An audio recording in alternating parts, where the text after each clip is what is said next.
nakikipaglaban mula sa tagumpay, hindi para makamit ito. Lahat ng tao ay naghahangad ng hari tulad ni Jesus.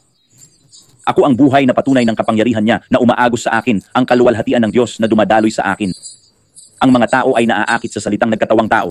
Ito'y nasa pisikal na kaluwalhatian ng Ama. Ang kadiliman ay hindi makadadaig sa liwanag at ang perpektong pag-ibig ay nagpapalayas ng takot. Hindi niya kailangan ang ating tulong, kailangan niya ang ating lubos na pagsuko sa karapatang umunawa, magtiwala sa kanya ng buong puso at makilala siya sa salita. At siya ay magiging kung sino ang sinasabi niya. At siya ay magiging ganoon dahil siya ay Diyos at siya ay laging tama. Kailangan lang natin magkaroon ng tunay na pananampalataya sa katotohanan ng iyon, maniwala kung sino siya na nabubuhay sa atin at makilala ang kanyang puso, maging kaisa niya at malaman na siya ay kikilos. Kahit na pinipili ng mga tao na maging masama, baluktot, makasarili at mamuhay para sa sarili sa pagnanasa ng mata, laman at pagmamataas, ang totoo, ang pag-ibig ng Diyos ay nanaig sa lahat at ang pag-ibig ay laging nagwawagi dahil ang pag-ibig ay ang Diyos Ama. Ang kaluwalhatian ng Diyos ay ang pisikal, nahahawakang presensya, ang persona ng Diyos na ipinapakita sa pamamagitan ng isang taong nagpapasakop, isang anak ng kaharian ng langit. At ang pag-ibig na iyon ay sumisira sa bawat pamatok ng demonyo. Ang pag-ibig na iyon, kapag ipinapakita, ay bumubuhay sa mga patay, nagpapagaling sa may sakit, nagpapalayas ng demonyo, sumisira ng bipolar, schizophrenia at espiritu ng takot, pagkabalisa at pag-aalala. Sabihin mo lang, walang katumbas ang Diyos, walang katumbas si Jesus, walang katumbas ang dugo. Sa totoo lang, kahit hindi natin nakikita ang tagumpay sa buhay natin,